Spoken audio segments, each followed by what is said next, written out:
बिस्मिल्लाहिर्रहमानिर्रहीम अस्सलाम वालेकुम। देसी चस्का चैनल देखने वाले खुश आमदीद। अज मैं तुहाडे वास्ते लैके आई हाँ मच्छी के पकौड़े जिहड़े कि बड़े करारे और बड़े ज़बरदस्त बनते हैं। इनके वास्ते आपां नूं किस किस चीज़ की जरूरत है, चलो आपां चलने रेसिपी की तरफ। अद्ध पा बेसन, थोड़ा जिन्ना लसन छिलिया होया, एक टुकड़ा अदरक का, 4 तो 5 मिर्चा कट्टियां हुई, 2 नींबू, 2 प्याज मोटे साइज के कट्टे हुए, थोड़ियां जिन्नियां कालियां मिर्चां, 1 चम्मच जीरा, 1 चम्मच सुखियां धनिया, सुरख मिर्च 1 चम्मच, हल्दी और नमक तीनों चीज़ां 1-1 चम्मच। 1 किलो अपनी मच्छी जिहड़ी कि धो के मैं टोकरी च रख चुकी हाँ। चलो चलने मसाला बनाने की तरफ। सब तो पहले डालांगे प्याज, इनू आहिस्ता आहिस्ता बरीक बरीक हो जाए तो इनू कुटांगे कुंडी दे विच। देख सकते हो बरीक बरीक हो रहा है। तुसीं मशीन भी इस्तेमाल कर सकते हो, ये जरूरी नहीं कि कुंडी ही इस्तेमाल करनी। उस तो बाद डालांगे अदरक लसन और सब्ज मिर्चां जिहड़ियां कि मैं तुहानूं अगे दिखा चुकी हाँ। इनू आहिस्ता आहिस्ता कुट के बरीक करांगे। मशीन से जरा थोड़ा कम टाइम लगता है। सुरख मिर्च, हल्दी और नमक 1-1 चम्मच।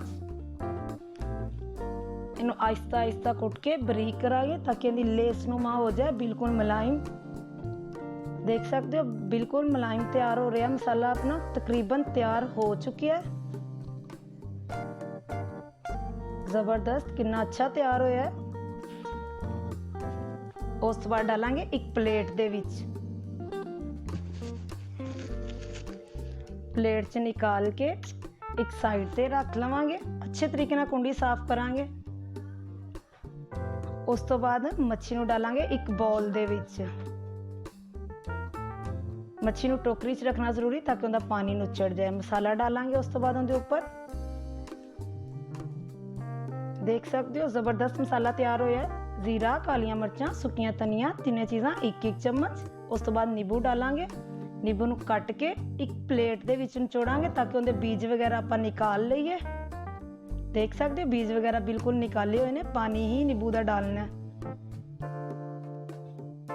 उस तो बाद डालांगे थोड़ा जिन्ना बेसन ताकि मच्छी का पानी जिहड़ा थोड़ा बहुत रह गया बिल्कुल खुश्क हो जाए अच्छे तरीके दे नाल। और हाथ दे नाल ही इनू मलना है अच्छे तरीके नाल मसाले नू ऊपर।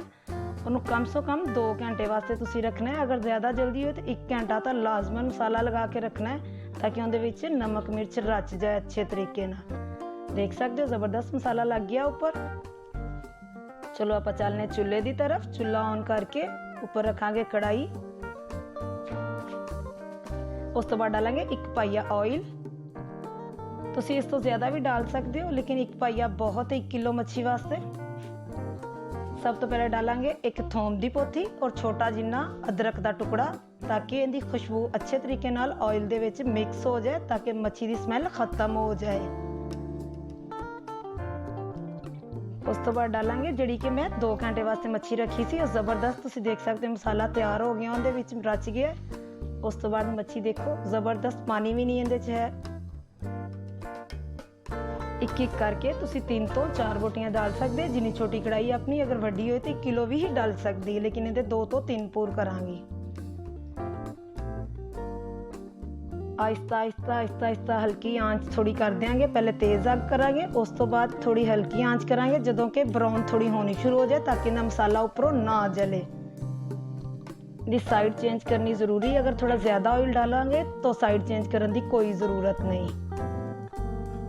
देख सकते हो कितनी अच्छी और कितनी ज़बरदस्त मछली तैयार हो गई। खुशबू कितनी अच्छी आ रही और कितनी ज़बरदस्त लग रही।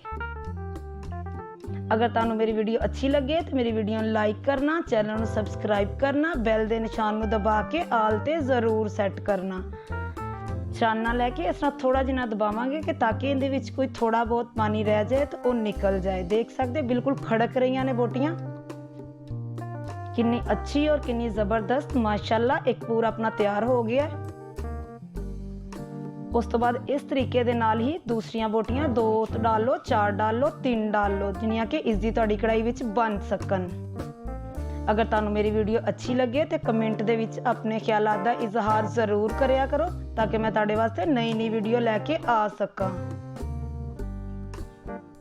जबरदस्त दूसरा पूर भी तकरीबन अपना तैयार हो चुका है। छाने दे नाल इनू निकालांगे। छाने नाल निकालने का यह फायदा होंदा है कि ऑयल जिहड़ा अच्छे तरीके नाल नुचड़ जांदा है। ਜ਼ਬਰਦਸਤ, ਕਿੱਡਾ ਸੋਹਣਾ ਦੂਸਰਾ ਪੂਰ ਵੀ ਤਿਆਰ ਹੋ ਗਿਆ।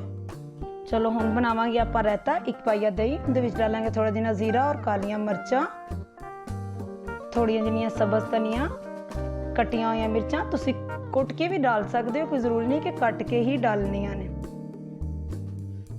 ਜ਼ਬਰਦਸਤ ਰਾਇਤਾ ਤਿਆਰ ਹੋ ਚੁੱਕਿਆ। ਇਹਨੂੰ ਡਾਲਾਂਗੇ 1 ਕੌਲੀ ਦੇ ਵਿੱਚ।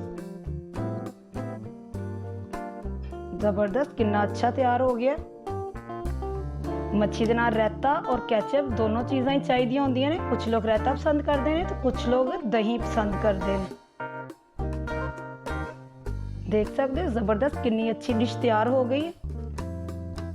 ਥੋੜੀਆਂ ਜਿਹੀਆਂ ਧਨੀਆ ਡਾਲਾਂਗੇ ਉੱਪਰ ਤਾਂ ਕਿ ਇਹਦੀ ਖੂਬਸੂਰਤੀ ਆ ਜਾਏ। ਫਿਰ ਮਿਲਾਂਗੇ ਇੱਕ ਨਈ ਵੀਡੀਓ ਦੇ ਨਾਲ। ਬਾਏ ਬਾਏ, ਅੱਲਾ ਹਾਫਿਜ਼।